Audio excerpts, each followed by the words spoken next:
और 6 जो मुद्दे हैं वो झारखंड सरकार के द्वारा तैयार किया गया है। इसमें तकनीकी सहयोग जो हमारे सेंटर फॉर लैंग्वेज चेंज के लोग कर रहे हैं, तो इस तरह से टोटल 16 मॉड्यूल तैयार किए गए हैं और 16 मॉड्यूल नेक्स्ट टाइम पे लोग देखेंगे। पहला है कि स्वस्थ पढ़ना। तो स्वस्थ पढ़ने का मतलब क्या है उसके बारे में तैयार किया गया है। भावनात्मक कल्याण और मानसिक स्वास्थ्य के बारे में बात की गई है। मूल्य और जिम्मेवार नागरिक के बारे में बात की गई है। जेंडर समानता, ये बहुत इंपॉर्टेंट टॉपिक है। आने के परिवेश में हालांकि अब बहुत काफी अभी हमको यहाँ पे लगभग बैलेंस दिख रहा है। बॉक्स जितनी महिलाएं बैठे हैं उतने पुरुष बैठे हैं, ये बहुत अच्छा है।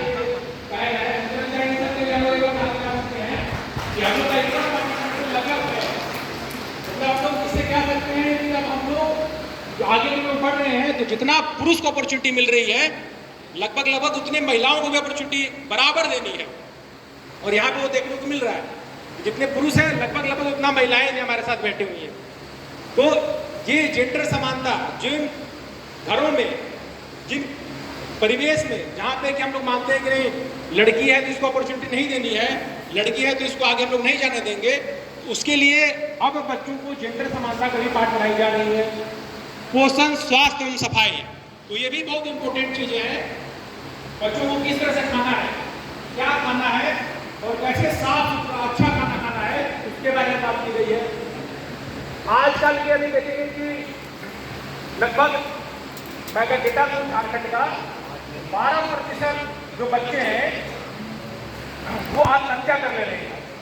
आत्महत्या करने वाले बच्चे हैं जो एडोलेसेंस है, मतलब जितनी आत्महत्या होती है उसमें से 12% ऐसे लोग हैं जिनका उम्र एडोलेसेंस है, जो युवा अवस्था में है, वैसे लोग आत्महत्या कर रहे हैं। उनके बारे में भी इसके माध्यम से बताई जा रही है।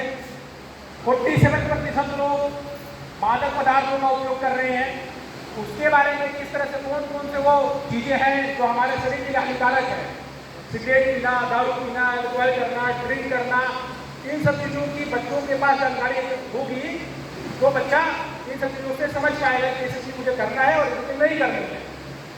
उसकी जानकारी दी जा रही है। जीवन शैली को बढ़ावा देना, तो बच्चा कैसे अच्छे से ग्रोथ कर सकता है उसकी बात इसमें की गई है। प्रजनन स्वास्थ्य और HIV की रोकथाम, तो बच्चों का अगर बच्चा ऐसा हम लोग मानते हैं कि अगर युवा अवस्था में कोई बच्चा अच्छे से उसकी शारीरिक की जानकारी अगर है तो जो भी प्रजनन स्वास्थ्य जो है बच्चों की जो जब बच्चे बड़े होकर माँ बनेंगे और फिर उनके बच्चे होंगे उसके बारे में जानकारी उनको उस समय से देनी है कि इस तरह से आप जब आगे की परवरिश कर रहे होंगे उसके बारे में यहाँ पे बात की गई है। इंटरनेट और सोशल मीडिया का सुरक्षित उपयोग, तो हम सभी जानते हैं कि आजकल ये परिवेश में इंटरनेट हम सभी की जरूरत बन चुकी है। विदाउट इंटरनेट हम लोग बहुत सारे काम को नहीं कर सकते और अगर हमारे पास एक स्मार्टफोन और इंटरनेट की सुविधा है तो बैठे बैठे हम लोग तमाम तरह की अच्छी जानकारियाँ एकत्रित कर लेते हैं और हम लोग आगे बढ़ जाते हैं।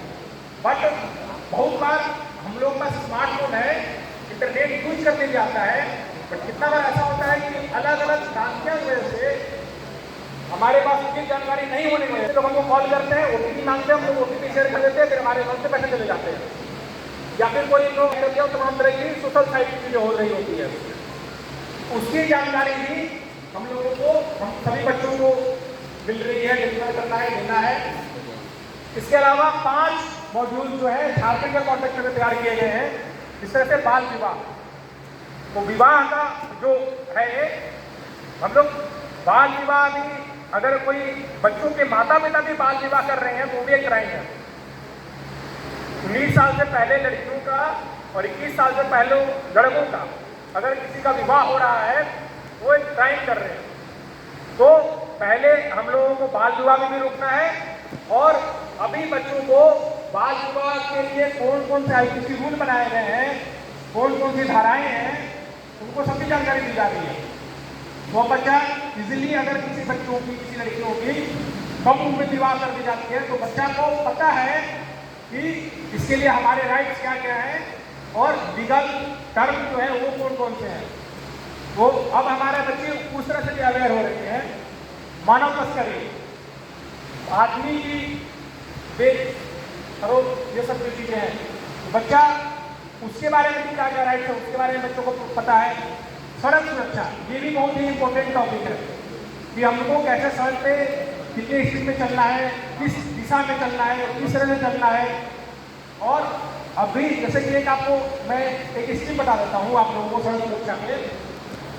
कितने लोग होते हैं कि कितने बार मान लीजिए कि आप रास्ते से जा रहे हैं, किसी का रोड में एक्सीडेंट हो गया, तो पुराना परमिट क्या था कि किसी एक्सीडेंट हो जाता था तो लोग बोलते थे नहीं चलो आप जाओ जल्दी से, इसके चक्कर में मुझे नहीं पड़ना है।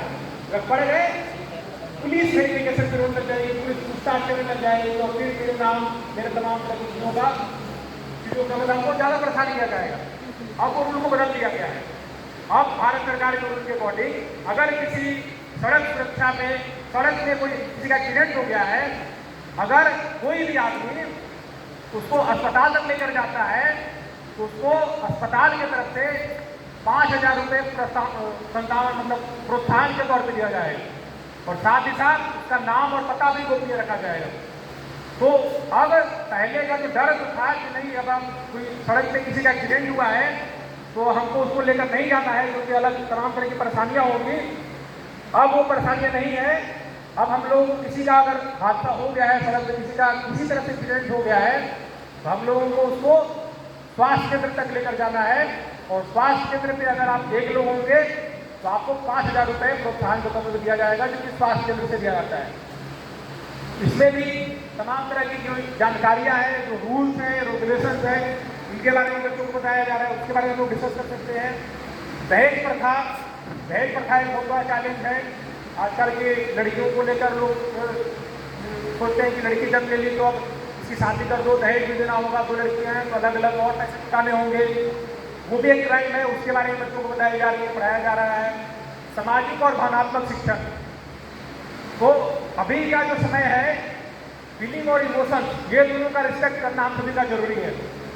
तो अभी का लोग जो है थोड़े से मतलब कितने बार होता है कि अभी सपोज कीजिए कि मैम मुझे बैठने के लिए बोल दी या सर मुझे बैठने के लिए बोलते हैं, मेरी एक कट्टी होती है मैं उनको थैंक यू बोलती हूँ, उनकी वो मुझे रिस्पेक्ट है तो मैं भी उनको रिस्पेक्ट करूँ।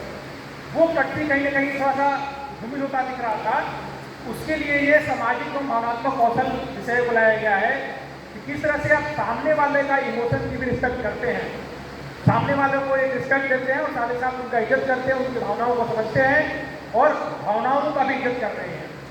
उसमें हम लोग इससे बात करेंगे। स्कूल हेल्थ वेलनेस प्रोग्राम के तहत अगर लातेहार जिला में वो बात करें तो इसमें मुख्य रूप से इतने सारे क्लास चीज़ें चल रही है। क्लासरूम सेशन ट्रांजेक्शन हो रहा है, तो प्रत्येक विद्यालय में 2 टीचर हमारा जो संदेश आरोग्य दूत हैं वो सेशन लेते हैं। प्रत्येक क्लास में 2 बच्चा भी है जो संदेश वाहक है। अगर इस तरह के किसी भी बच्चों को लगता है विद्यालय में प्रश्न पेटी बनाई गई है, अगर किसी बच्चों को कोई चैलेंज है तो बच्चा उस प्रश्न पेटी में डाल सकता है जो मंगलवार के दिन असेंबली में होती है, खुलती है और उसमें लोग डिस्कस करते हैं। तो इस तरह से क्लासरूम से ट्रांजेक्शन हो रहे हैं। स्वास्थ्य विभाग की तरफ से विद्यालय में मंगलवार को हेल्थ चेकअप कैंप लगाए जाते हैं, जहाँ पे कि बच्चों का हेल्थ कार्ड बनाने की बात की गई है। तो अभी देख पा रहे होंगे कि अलग अलग विद्यालय में अलग अलग समय पे हेल्थ टीम जाती है और बच्चों का हेल्थ चेकअप करती है, हेल्थ कार्ड बना रही है। इस तरह से चीज़ें हो रही है। डिस्ट्रिक्ट लेवल पे हम लोग BSSC और BSSC फॉर्मेशन की बात करते हैं, जहाँ पे कि हमारा शिक्षा विभाग, स्वास्थ्य विभाग और समाज कल्याण विभाग तीनों लोग बैठकर किस तरह से विद्यालय में एक अच्छा वातावरण और विद्यालय की रिपोर्टिंग, मॉनिटरिंग एंड सपोर्ट चीज़ें के लिए हम लोग डिस्ट्रिक्ट लेवल दूसरे से बैठते हैं। इसके लिए अलग अलग समय पे सोशल अवेयरनेस रैली भी निकाली जाती है। अलग अलग हम लोग 16 थीम पे बात की है, उन सारी थीमों पे अवेयरनेस रैली के माध्यम से लोगों को जागरूक किया जाता है कि किस तरह से क्या कराई है और किस तरह से लोगों को रहना है। इससे विद्यालय स्तर पर पोस्टर कॉम्पिटिशन भी कराई जाती है कि पोस्टर के माध्यम से बच्चे अपनी चीज़ों को बता पाए, लिख पाए, समझा पाए और दूसरों को समझने में आसानी हो। इसके लिए हम लोग समय समय पर HM के शिक्षक का हम लोग वर्कशॉप भी करते हैं कि नई तरह से चीज़ें क्या है और किस तरह से हम लोग को आगे काम करना है। अब हम लोग देखेंगे कि 4 कंपोनेंट हैं। पहला है कि स्टूडेंट लर्निंग, बच्चों का जो सीखने का स्तर है वो क्या है, मध्याह्न भोजन योजना क्या है, छात्रों की उपस्थिति, स्थिति, ड्रॉप आउट जो हम लोग बात किए वो किस तरह से है, और आधारभूत संरचना और साधन, ये सब लिंक कैसे हैं, एक दूसरे से कनेक्टेड कैसे हैं। तो अगर हम लोग ये चीज़ों को ठीक करेंगे तो दूसरा चीज़ भी धीरे ठीक होगा, दूसरा चीज़ ठीक करेंगे तीसरा चीज़ भी ठीक होगा और चौथा चीज़ भी ठीक होगा। और इस तरह से जो चारों चीज़ ठीक हो जाए, विद्यालय में पर्याप्त रोजाना पालन किया जाता है। विद्यालय में, प्रत्येक विद्यालय में कब कब कौन कौन से शिक्षक के द्वारा कौन कौन सी विषय पढ़ाई जाएगी, उसके लिए विद्यालय में एक रूटीन भी बनाया गया है। इस रूटीन के माध्यम से हमारे शिक्षक बच्चों को जाकर पढ़ा रहे होते हैं। पहला चीज तो मूल्यांकन से आपको ये सीखने को मिलेगा कि हम कहाँ तक सीख पाए, जो आप बताए हैं मुझे, मैं कहाँ तक सीख पाया हूँ। पहला चीज ये सीखने को मिलेगा। और दूसरा चीज मिल पाएगा कि जिस तरीके से आप मुझे बता रहे हैं क्या वो सही तरीका है क्या। हो सकता है कि आप इतना बताएं मुझे कुछ नहीं सीखने को मिला, नहीं सीख पाए, तो उसमें